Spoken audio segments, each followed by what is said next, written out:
Allotments are great for your mental health. Here's how to start one by Susan Butler. Now that the COVID lockdowns are easing a little, if you haven't already found an allotment near you to keep busy and grow your own fruit and vegetables, now could be a good time to start. As you may know, breathing in the fresh air, feeling the warm sun on your skin and working with the soil, all these have both visible and hidden benefits to your health and therefore your mental health. Finding your allotment. The first step, especially if you're fairly new to the area, is talk to your neighbours. They may know of one or even have one of their own. You could take a stroll through the neighbourhood. If you have a dog, this looks less suspicious. Keeping an eye out for little alleyways between the houses, gates at the end of rows of houses which seem to go nowhere or to grassy areas. Often you will find a small block of allotments behind a row of houses. These can be the best allotments as they are tucked away, hidden from obvious view and less likely to be vandalised or things stolen from them. If you find one nearby, great, talk to anyone on the site, weekends are usually busiest, and get a contact number for the person in charge or leave your name and number for someone to contact you. This may take time, so keep asking nicely. If you can't find one nearby, ring the local council and ask them. They will take your details and pass them on. Again, this can take some time as you will often go on a waiting list. My advice would be to keep ringing and chasing in a pleasant manner. Another method is to visit your local library and ask there. Also, look on Google Maps at your local area. Look closely at empty areas and zoom in to read what it says. I found a tiny patch of allotments near my daughter's house that I'd walked past hundreds of times without realising it was there. There are often larger allotment sites situated at the edges of residential areas. These generally have better access and more facilities, such as a toilet and shop. They also have deliveries of manure on occasion. There are more people and therefore more advice may be garnered and more insights can be gained by talking to those already there. When you finally get allocated an allotment or plot, you need to pay for it. Prices vary up and down the country from around £10 to £50 a year. Dates usually run from the 1st of October to 30th September, so if you start halfway through the year, you may only have to pay half for the first year. How to start?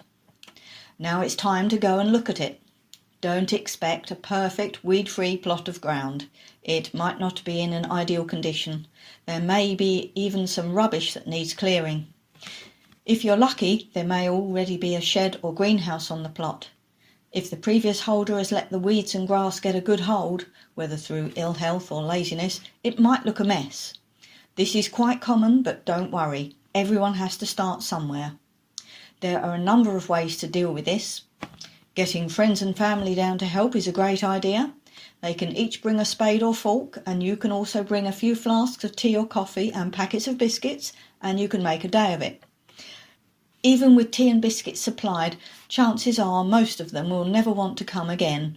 But if there is enough work done to start you off, that's great and you can be very grateful. Or if friends and family aren't keen in the first place, you could ask other plot holders what they recommend. One of them might have a rotavator or know someone who does, or you could hire one locally. Costs will increase if you hire for several days. Get as big a one as you can handle. It'll dig deeper and that will aerate the soil, especially if it's been compacted or left for some time. It might need 2 of you to get the rotavator over there, but once you're actually rotavating, it's not so hard. I can manage it, even if it wobbles a bit from time to time. Rotavating and digging should only be done when it's not raining and the soil doesn't stick to your boots too much. If the soil squelches underfoot, you'll be doing more harm than good, so wait for a drier day. Rotavating the whole plot in one hit would take all day, so you'll be exhausted the next day and probably even dreading the next visit. However, in my opinion, rotavating should be a one-off affair. It shouldn't need to be an ongoing requirement unless you let the plot get out of control or are so busy you can get over there only occasionally. There is also one major drawback to rotavating a grass and weed infested plot. You'll be rotavating all that plant growth back into the soil. While the grass will rot, The bad weeds will just come up again and may even spread as they can tolerate being chopped up. Normally, I wouldn't bother with rotavating at all. I don't like paying out for the hire. I would personally dig it manually in bite-sized chunks. Look for the clearest section. It might be where they took out their last crop before they gave up. Mark a section about 1 metre to 1.5 metres wide at the edge of the plot, using wooden sticks, a string between 2 sticks, or whatever is handy, something visible that you can use as a guide to where to dig. Now it's time to start digging. You'll need a spade and a fork to start with. If you don't have them already for the garden, boot sales or online are good places for second-hand tools. Make sure it's not too big or too small for you to use effectively. If you want to buy new, go for a good quality one and tell them what you'll be using it for. The best time to dig is autumn, but assuming you're digging right now, use the spade to slice into the soil at the edge of the plot. This breaks it free from the path. Now step on the plot, turn and start digging that metre-wide strip, working backwards across the plot. If it's a nice crumbly loam, you're in luck. You'll be able to turn in the straggly bits of grass and light weeds fairly easily. Take out any long roots, particularly dandelion, couch grass, bindweed, throw them in a bucket and put them in the relevant bin, but don't put them in your compost. You don't want them coming up in the compost heap, as you'll be wanting to use that compost again to spread on the soil in autumn or winter for next year's crops.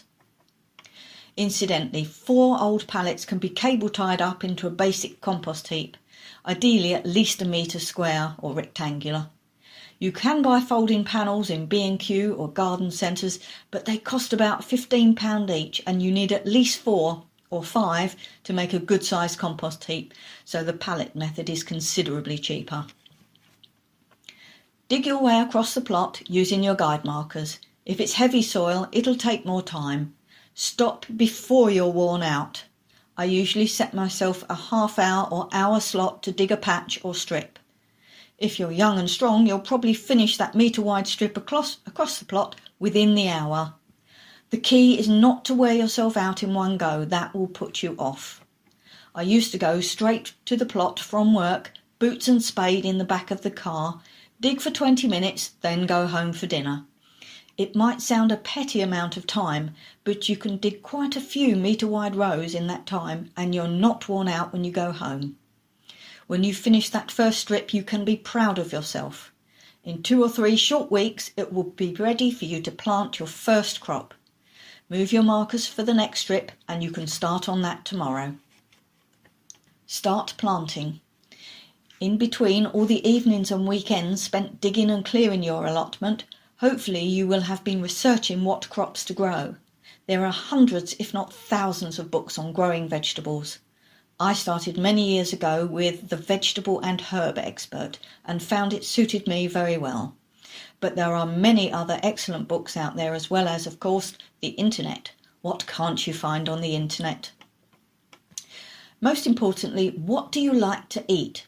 Potatoes, carrots, beans, peas, sweet corn, beetroot, cabbage, broccoli, tomatoes, cucumbers, onions.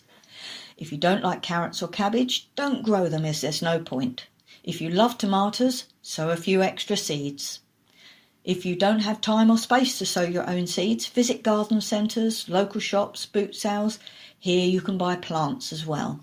It's often a good idea to have a cold frame or plastic mini greenhouse to sow and grow your own little plants.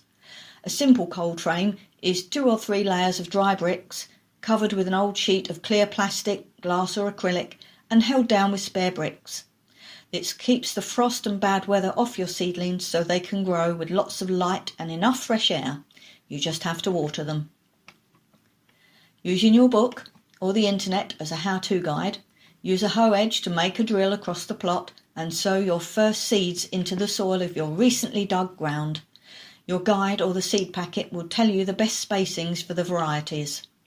Seed potatoes are different and need planting in either a 10 to 15 centimetre deep trench or in holes dug across the plot, about 25 to 30 centimetres from each other. I normally spade out a trench and plant the early potatoes a little closer. Potatoes can be useful on a newly degrassed plot. As soon as the potato shoots come up, you can earth up. Use a rake to draw the soil into a ridge covering the new shoots. This serves also to disturb any weeds that have started to come up and saves on hoeing. Ongoing plans. Assuming you're working alone and have dug by hand, you've probably dug multiple strips on your plot in the last few weeks, but have not finished the whole thing yet. It may take the rest of the year to clear the remainder. It's hard work, but you've got enough space cleared to start planting your seeds or plants. From now on, you can do perhaps 10 to 20 minutes heavy digging each time you come over. The rest of your time will be sowing, planting and hoeing what's already planted. Hoeing is intended to loosen the roots of the weeds growing around your rows of seedlings so that your carrots or peas get the soil's goodness rather than those weeds. My father is fantastic with a hoe. A couple of hours hoeing the whole plot and it's clear, but he never tidies up the weeds left behind. We follow along and those little weeds go into the compost heap. Keep a journal. We use a school exercise book. Every day that you go over to your new allotment or whenever you do anything related to it, like buying or sowing seeds, write it down. We date our entries too for future referrals. For example, last year we'd planted all our seed potatoes by this time. This year we haven't even started due to the weather. It's also useful if you have a crop failure. For example, blight on the tomatoes. Next year you'll grow a blight-resistant variety. Or perhaps the parsnips were massive this year, so next year you'll buy the same variety. On those frustrating rainy days when you'd normally be working on the plot, you can read over the journal and make plans for the future. Crop rotation. There have been many books written on crop rotation. I won't go into the specifics here, but it is a vital part of growing on your allotment. Never grow the same crop in the same place as last year. A 3-year crop rotation is pretty standard. Others, brassicas, roots. We use a 4-year rotation. Potatoes, others, brassicas, roots. We like lots of potatoes and they store well. Peas and beans are another category which can be one group in a 5-year crop rotation. We include these in our others section. Fruit and trees. Some allotment sites, usually the smaller ones, don't allow fruit trees unless they're compact or miniature.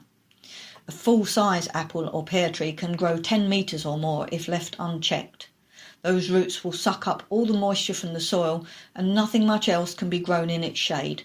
It can also become a big nuisance if it falls or needs to be removed. Fruit bushes, however, can be grown at most plots and in most regions, and that fruit can be very welcome when the supermarket prices are high. Juicy strawberries, raspberries, gooseberries and many more at a fraction of shop prices. Homemade strawberry jam made in December from June's fresh frozen fruit. Yummy. Research for the varieties that will suit your region and soil type. Growing flowers. You don't have to grow only vegetable and salad crops, you can grow flowers as well. We grow flowers mainly to encourage pollinating insects, but also for cutting. One of the allotment holders here has honeybees on his plot and grows lots of flowering plants, and we want to encourage the bees to do their job well. I have even seen plots with nothing but flowers, the holder coming regularly to harvest beautiful flowers for the local church. Enriching the soil.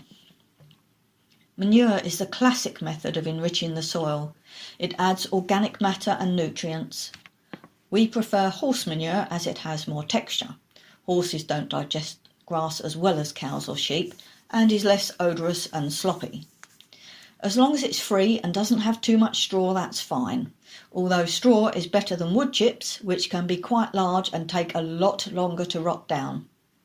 Potatoes can cope with quite fresh manure. Most of the other crops can't tolerate it. We usually manure the ground for potatoes, then top up the compost heap with fresh manure to rot for later use in the season. This will rot down by the end of the year and will be superb, well-rotted matter for digging in for the next crop rotation. You can also buy fertilisers such as fish, blood and bone, bone meal, chicken manure, grow more and numerous other natural and artificial products. We do use them on occasion to give crops a boost. How does an allotment improve your mental health? In general terms, the exercise will improve your physical health. Digging, hoeing, breathing the fresh air, shoveling manure, sowing seeds, potting on and planting out those little seedlings. Although at times the clearing can be back-breaking work, once you've done it, the ground should be relatively easy to maintain. 2 or 3 hours a week, ideally spread out over the days, should be enough to keep your plot looking pretty good and to keep you healthy. Physical health is closely linked to mental health. Simply spending time in nature is proven to reduce anxiety and depression. The creativity of gardening, whether at home or at the allotment, is like a balm to the soul. Nurturing little seedlings that will one day produce delicious tomatoes or fresh peas, it's a side to nature that many don't see or don't want to expend the effort on. Journaling is well known as a method for reducing stress, putting thoughts onto paper, helping to clear the mind of clutter, a chance to look at those thoughts or feelings, or in this case, what you did at the allotment last year or last week, is an opportunity to see what you achieved, your successes. Meeting other plot holders and socialising, even at the present 2 metres, is good for you both.